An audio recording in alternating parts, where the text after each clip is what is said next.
Mo. It's June. I have been putting off this video for a while. This is the second video in a little series that I'm doing, which is ranking all the short stories that I've read from a certain subscription. So I got this subscription before I started BookTube, and in 2020 when I started BookTube, I realized that there were free short stories on there if you were a subscriber. So I started reading those short stories, and I just read them every once in a while whenever I felt like it, whenever I wanted to. But then I started really reading them because I got into reading, and I realized that there were so many authors that I could taste test from these short stories and that I could try out, and I was already paying for the subscription, so you might as well just try them out, right? And then once I had reached 20 stories, actually 22, and I'll explain that later, it was 2023. I had been reading them for several years. It took me that long to get 20 short stories or so under my belt. Then I kind of even ramped up further reading those short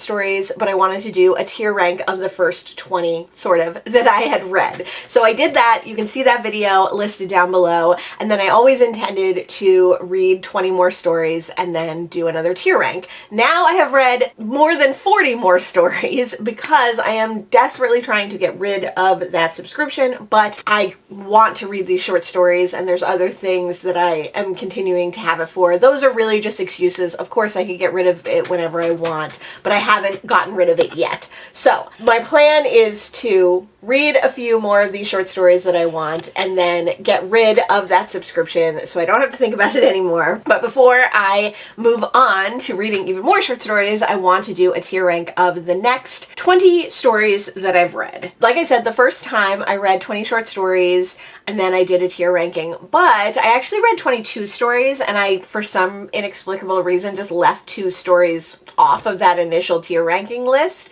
So today I decided to add those 2 stories. So today we're actually tier ranking 22 short stories. My rankings for this tier ranking are must read, which are my favorite of these short stories, and then good stuff, which is like ones that I really enjoyed, but maybe they aren't have to read stories. Okay, those are stories that I liked okay. I thought they were fine. They weren't great, or they didn't really excite or surprise me. Then can skip. So can skip are ones that were okay, but not really worth the 45 minutes that it would take to listen or read. And then just no. And just no are the stories that I really, really didn't like. So last time I had 4 in the must read category and 3 in the just no category. Let's see this time how many must read stories I read between 2023 and 2024. Starting with books that I read much earlier than that, which are the 2 stories that I forgot in the previous video.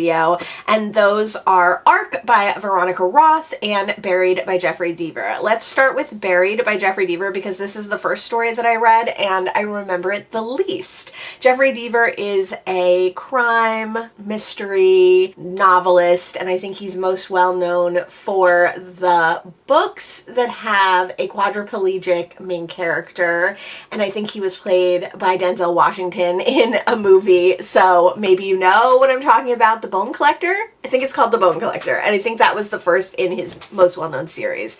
Buried is a standalone, I believe, and it is a short story about a news reporter who latches onto a story about people being buried alive. Now, I read this 5 years ago. I don't really remember this story very well. I remember liking it okay. So I think we're going to go ahead and put this in the okay category because like I said, I don't remember a lot about what it's about. I do remember there being a couple of different perspectives and they switched halfway, which I thought was interesting, but I don't remember the conclusion. I don't remember the details. So this story hasn't stuck with me. I didn't dislike it. I remember liking it, but it was just okay. The next book is Arc by Veronica Roth. This one has stuck with me much more. I did only read this one probably in I don't know, 2022, maybe the beginning of 2023, I think 2022, maybe 2021, I don't know. I've read it a little bit more recently, and this is the first Veronica Roth that I've ever read. That was also the first Jeffrey Deaver that I've ever read, and probably the only one I will read. But for this Veronica Roth story arc, I really, really enjoyed, and parts of it have stuck with me. This is a story about kind of a post-apocalyptic time when there is like a seed, what is that called? Like seed storage, seed library, like people are trying to preserve nature and seeds and various natural objects out in the icy cold landscape of like Antarctica or somewhere, and they're trying to preserve these things for like future generations, which they hope will happen, but it kind of, you know, is unclear from this story whether the human race is going to like survive. And that's the part that kind of stuck with me. I know there's also a through line through this story of two people in this arc of seed storage, a little tiny bit of like a mystery in there as well. But I really, really like this one, and I'm definitely going to put it in good stuff because I thought this one was really awesome, and it definitely made me want to read more Veronica Roth. But as we will see a little bit later, there's one that I like even better. Those were pre-2023, or at least pre the last story that I read from the last tier rank, and now we're going to start with the 20 stories that I've read since then. They span from 2023 to 2024. So these are in no particular order of when I read them. The first one is It Waits in the Woods by Josh Malerman. This is the second Josh Malerman that I've read. I also read The House at the Bottom of the Lake, which I did enjoy, but not as much as I was hoping to. I really liked It Waits in the Woods. It's about a young woman who goes missing and the search to find her in the Pacific Northwest woods, and how eventually that search is given up and people think that she's dead, but her sister does not give up hope that she might be alive, and her sister continues to look for her in the woods. So this one was really good. This one has an excellent audio narration. This was like scary in the audio narration. Like there's a part, and I've heard other booktubers say that too, so I really, really enjoyed this one, but I'm going to put it in good stuff. It still isn't one of my like must-read books, but it is really good stuff, so I definitely highly recommend. So if we were rating them, I would even say like It Waits in the Woods is above Arc. The next book is A Planned Occasion by Angie Kim. This is more of a literary fiction short story, whereas the other ones that we've talked about are more like genre short stories. I definitely read this one early on, and this one is about a woman having to leave her home and move into like an assisted living or care facility, and it's about her cleaning out her house with her children, and she finds something in a closet that reminds her of her past life, her previous life, and what has led her to this point. And I remember this one being really good.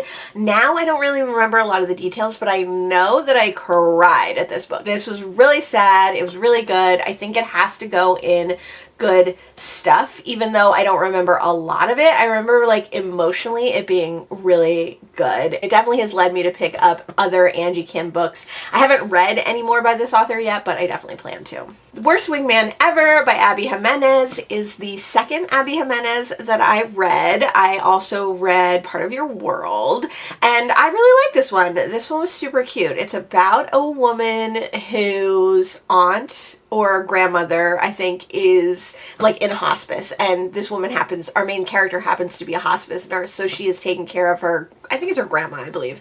And so every day she has to go to her grandma's house in this apartment complex, and one day she finds a really weird note on her car, and she writes back to the note writer, and she says like, this note wasn't meant for me, and that starts a spark of note writing between these two people, which I think is kind of Abby Jimenez's thing, because I know Yours Truly is about letter writing back and forth or email writing back and forth.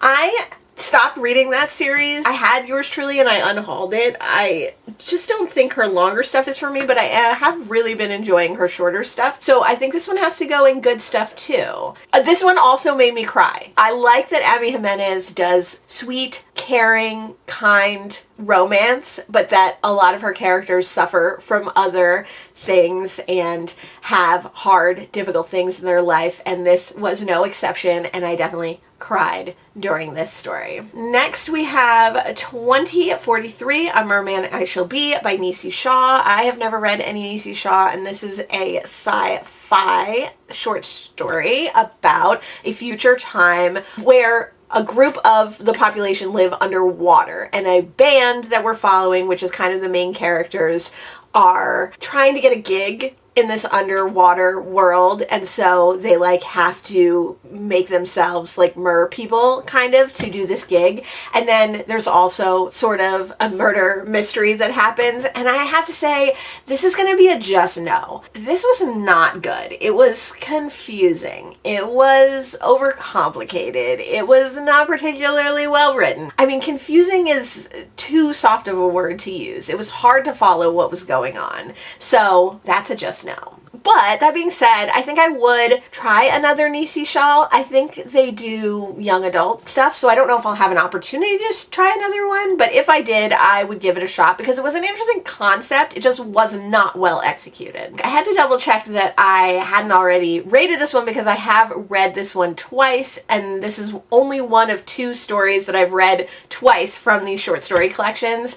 This is Falling Bodies by Rebecca Rowanhorse, and this follows a young man who is at the heart of kind of a war between 2 races. So this is a sci-fi short story set way in the future when there are different races, and our main character was rescued from his race by a like political figure in the other race that is warring and adopted by him. It's from our main character's own people. So he's kind of grown up in the lap of luxury, but he's also always been different, and he has had some incidents to do with these 2 warring races that have led him to kind of have a last chance at life, like at being a normal person. And he's going to go to an off-world university to like try to use this last chance to have kind of a normal life. So this follows our main character, this young man, and we learn about his relationship with his adopted father. We learn about the warring factions between these 2 races, and we see what's led our main character to this place. And this book made me cry. It made me cry both times I read it. There's just a part of this towards the end that's heartbreaking, and I loved it, and this is absolutely 100% a must read. I think out of all the short stories that I've read, all over 60 plus short stories that I've read from these collections, Falling Bodies is my favorite short story. Yeah, I thought this one was great. I highly recommend if you're going to read one short story out of all of these tier rankings that I've done, that's the one that I would suggest. So definitely highly recommend that. I've also read one other short story by Rebecca Rowanhorse that was in a collection about vampires, and I really liked that as well. So I think Rebecca Rowanhorse is an author for me, and I would be very excited to get some of her other books when I get the opportunity. Again, these are in no particular order, but the next short story is We's Travel the Spaceways by Victor LaValle. This is the second Victor LaValle that I read. I also read The Ballad of Black Tom, and I really like Victor LaValle's writing. I thought that this was a really interesting sci-fi about a man who people call Grimace because he dresses in purple. He is homeless, and when we first meet him, he's like causing a disturbance, you know, just trying to like live, just trying to eat, and we learn more about him, and we learn what he's doing and how certain things in his life are affecting him and why he is homeless. Now, I've forgotten quite a few of the details of this story, but I remember really, really enjoying it and it being queer, which is awesome, and I think it is good stuff. It's not, I mean, I would read it if I were you, but it's not quite at my must-read level. This one, like I said, is a little convoluted, a little interesting, but it definitely has those punchy twists and turns that I really enjoy in these stories. My favorite thing in these short stories, besides getting to taste test authors that I have only read 1 or 2 books from, or that I haven't read at all, is that some of them really like get you with the plot twist. Some of them really have like a punch at the end. I feel like Falling Bodies Bodies would like that. I feel like It Waits in the Woods has some great plot twists. We Travel the Space Waves is definitely one of those books. The next short story is the only other short story that I've read. Oh no, that's not true. I've reread 3 of these short stories. Falling Bodies is my favorite, and I've reread that twice. Bloody Summer is my second favorite, and I have reread that twice. Bloody Summer by Carmen Maria Machado is like a multi-layered story of a person who's taking over a thesis from another person who was doing a thesis. So this person finds this thesis and wants to complete it and has to travel to Pennsylvania to continue the work that was originally done on this paper. And as our main character sees that, we're also reading the paper, we're also seeing clips from different things. So it is a little bit mixed media. I'm sure this is a great one to read physically or digitally. I only read this one on audio, but I would love to see a digital copy of it at some point. And this one is, like I said, so multi-layered. So the thesis, the woman's doing the thesis, she is trying to figure out why the original writer of this is not writing anymore. And then she's also trying to kind of unravel the mystery of this thesis about what it's about, which is about children's stories all having to do with a bloody summer in Pennsylvania. So I think this is a good one to go into blind, although it is a little convoluted, it is a little hard to understand. So this is one you kind of have to pay attention to, but I really loved it. I do think when I reread it, it didn't have quite the impact on me that it did when I first read it, but it still has to go in must read because I think it's incredible. Since then, I have read another Carmen Maria Machado as well, and I really enjoyed that. It was her collection of short stories, Her Body and Other Parties.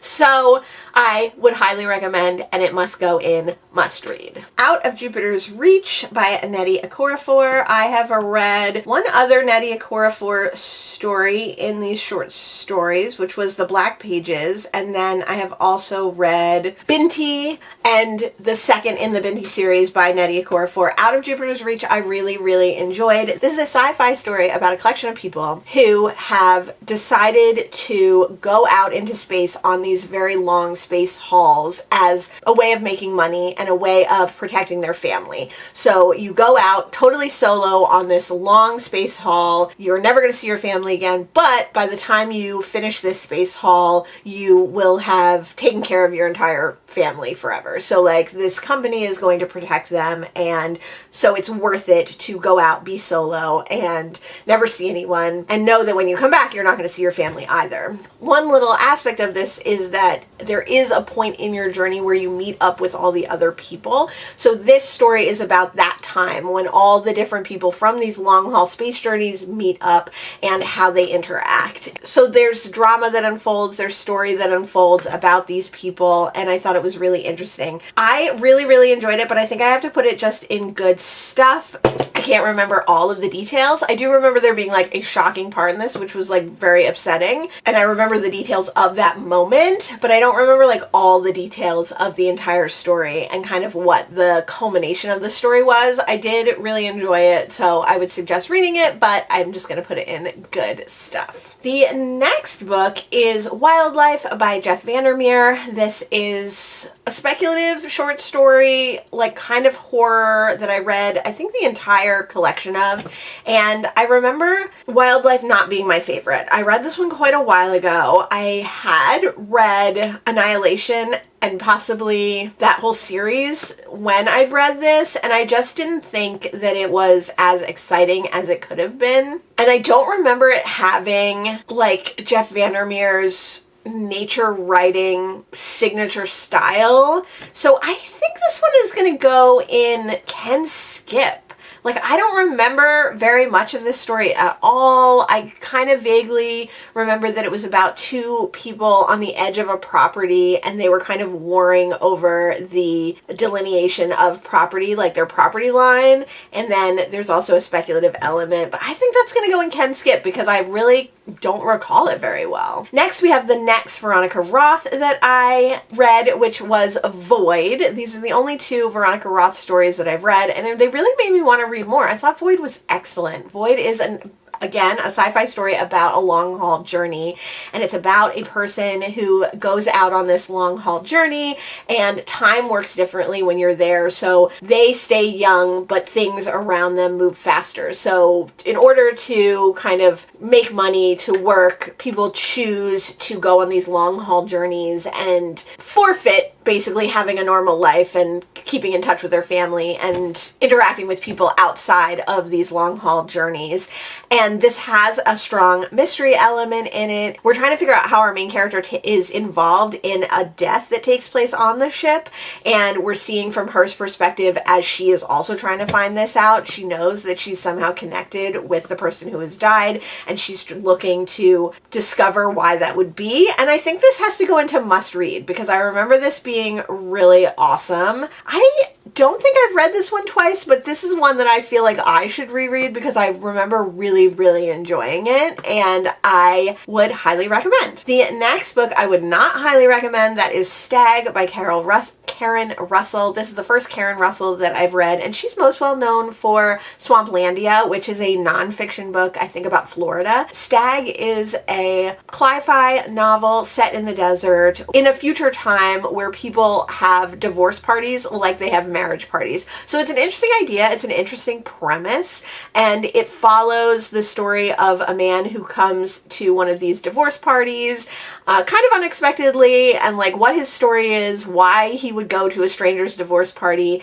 And the running theme through this is a giant tortoise and how this giant tortoise was kind of the mascot of this marriage and now the mascot of this divorce. Totally interesting premise, but it's a just no. It was not well executed. It was not good. I really didn't like the way it was written. I didn't like the writing style. I really liked the idea of the story, but it just fell really flat. I probably will not be reading any of Karen Russell's other books. Lovers at the Museum is not part of a collection. It's a standalone short story, and I mean, these collections are loose collections. They follow kind of some themes. You know, usually they're sci-fi or they're horror or they're love stories or they're nonfiction, but Lovers at the Museum is a standalone. It doesn't have any other kind of companion stories, and it is by Isabel Allende, and this is the first Isabel Allende that I've ever read. My best friend's favorite book is an Isabel Allende story, and she's wanted me to read it forever, but it's really long and it's a family saga and I'm just not that interested in it. But I really enjoyed Lovers at the Museum. This is a very short one of these short stories, and it is about lovers at a museum and how they kind of get swept up into making love in the museum. And it is sort of told by a detective and by a museum worker as they try to figure out like what happened to these two people and how they ended up the way that they did. There's like a hint of magical realism in this, and it was just a really good, like, kind of poignant story, and I really enjoyed it. It definitely has to go into good stuff. Not one of my all-time favorites, but better than okay. Just a Girl by Alyssa Cole is the second Alyssa Cole book that I've read. I also read her first thriller romance, which I suddenly can't remember the name of. It takes place in Brooklyn. I really hated that book, and I really hated Just a Girl. I thought it was really bad. I don't remember much of this except that it was kind of a ripoff of Treasure by O'Kenyon Braithwaite, which I talk about in the first tier ranking video. And this one is about a person who makes her living online somehow, and then she is targeted by like incels. She's targeted by like incels. I don't know what that word is. You know what I mean. Bad internet men, bad internet people, and it is that story. But I really hated it. I didn't like the writing. I didn't like the messaging. I think the idea was fine, but I think I've seen better executed versions of this. And so if you are going to read one story with this general premise, I would definitely read Treasure by O'Kenyon Braithwaite. Next on this short story list is Shell Game by Ruman Alam. I loved Ruman Alam's debut novel. What was it called? Leave the World Behind. So I was super excited to read another short story story by him, another story by him, and I would definitely continue to read his work, but this is a Ken skip because Shell Game is about a family who's going on vacation, and it's basically about kind of the duplicity or infidelity of one of the members of this family, and it was really boring, and the only part I remember at the end is not good and kind of gross, so that one is definitely a Ken skip. I didn't think it was horrible if you're interested in literary fiction, if you're interested in the idea of couples and people being on vacation and the like interworkings of intergenerational messiness. You might like it, but I just didn't think it was very good. So not a just no, not something that I hated, but it's definitely a Ken skip. I would also say that you can skip The Summer House by Cristina Henriquez. This is a story about a man who works for the mob in Mexico City, and he kind of takes his job by accident. Like, he doesn't mean to be working for them, and he holds himself separate from working for them in a way because he doesn't do any of the really bad things until his boss kind of makes him do some of the really bad things. There's a little bit of a love story in this and a little bit of a redemption story in some ways, but this is a Ken skip because, like, I don't really remember much of it. I didn't dislike it. I remember thinking it was fine and it was interesting, but not one of the best. Paul Tremblay's In Bloom is from the same collection that It Waits in the Woods is from. So these are all like kind of rural horror stories, and In Bloom is about a journalist who's going out into like the swampy countryside where she has heard about these algae blooms that are deadly or are toxic or something is amiss with. So she goes out looking for explanation of what's going on. I remember liking this one. I remember there being some like kind of twisty elements to it, but I'm going to say that this one was just okay. Better than Ken skip. I would say if you're interested in this collection, you should read it, but it was not my favorite, and I thought it was a little convoluted and a little bit kind of hard to understand. So I would say it was just okay. You don't have to skip it, but it's not that great. We kind of front-loaded all the good stuff to the beginning of this without intending to, but another story that I didn't really like is The Tiger Came to the Mountain by Silvia Moreno Garcia. This is the second Silvia Moreno Garcia book that I've read, and I didn't really like either of her books. I also read The Daughter of Dr. Moreau, which is one of my most anticipated books the year that I got my hands on it, and I really thought that one fell flat, and I thought this one fell flat as well. This is about a young woman who wants to take over from her dad in the taxidermy business that he has in, I think, like mid-century Mexico. And of course, she's a girl, so they don't want her to do that. And it's a story of her relationship with her brother and her relationship to animals and to taxidermy. And I'm gonna say this is a just no. I didn't think it was offensively bad, but like, it was boring. It was not interesting. It didn't say that much. It could have said more. And I think not only can you skip it, but you probably should skip it. And along those same lines, His Happy Place by Zakiya Dalia Harris, who is most well known for The Other Black Girl, which was made into a TV show, is also a just no. This one is about a woman who goes with her boyfriend to his happy place, to a cabin in the woods. This is a contemporary horror story, and it's about how she discovers that her boyfriend is not who she thought he was, and it was just not good. There's so many books that have this premise that are done so much better. This one was really boring. The connections were very tenuous. You didn't believe in the connections of the characters, and you can definitely say no to this one. I also DNF'd The Other Black Girl, so because I've got that same feeling of like not caring about the characters, not enjoying the writing style, so I'm going to say just no to this author in general. The next short story is Best of Luck by Jason Mott, and again, this comes from that same collection that In Bloom and It Waits in the Woods came from, so I think this is a really fun and strong horror collection if you're interested in that, but this was not my favorite of these stories, and I think this is going to be a Ken skip. I also read Hell of a Book by Jason Ma, and I didn't really love that story either. I think Jason Ma is a little bit heavy-handed in his messaging. This story is about two best friends, one of whom has good luck, one of whom has bad luck, and the turn that their friendship takes. I don't remember most of the details of this story, but I think it's definitely a can skip. If you're reading that horror collection and you want to try it, like, okay, but you could skip this one. Read the other ones instead. Even In Bloom, which was just okay,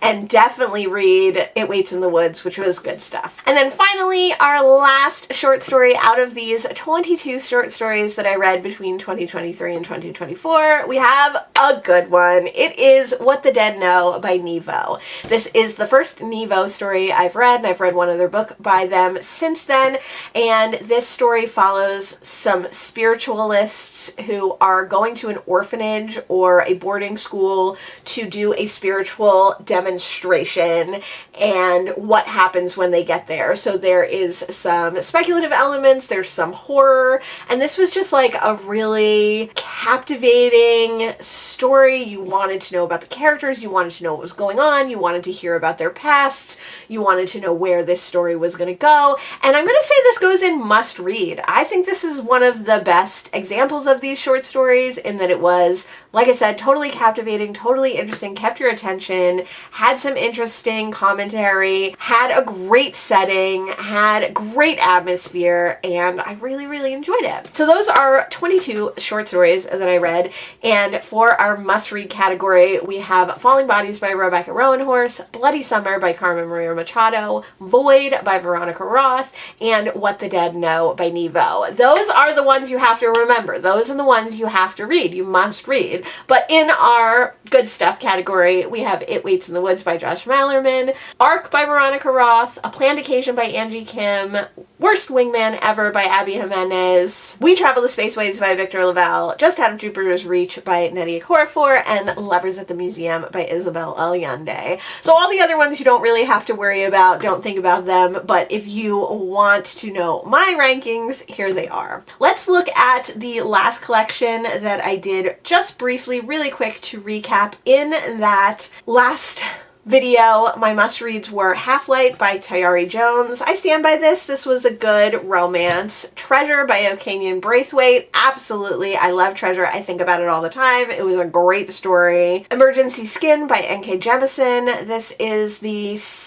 second, I think, or at least one of two N.K. Jemisin stories that I've read, and I really, really enjoyed this one. And then probably my favorite out of the must-read is The Backbone of the World by Stephen Graham Jones. Now, I am a Stephen Graham Jones stan, but I also think that this was a really good, fun short story. A little bit tongue-in-cheek, a little bit goofy, but also scary, also spooky. In good stuff, we have A Righteous Man by Tochi Onyebuchi. That one was really good and takes place in Africa around the slave trade. The Contractors by Lisa Ko. This one isn't as strong in my memory anymore, but I do remember liking it, and I do remember that it has a New Jersey connection. Parsnips in Love, I definitely remember, and I definitely liked. It was an Iranian sort of love story, and story about farmers, which I enjoyed. Layla, which I don't remember at all in good stuff, but this was a nonfiction sapphic romance, so I'm sure it was pretty good. And The Last Conversation by Paul Tremblay. I do remember liking that one as well.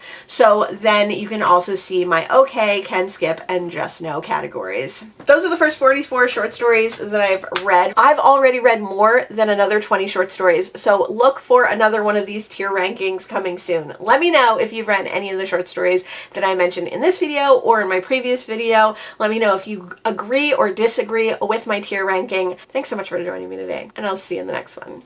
Bye!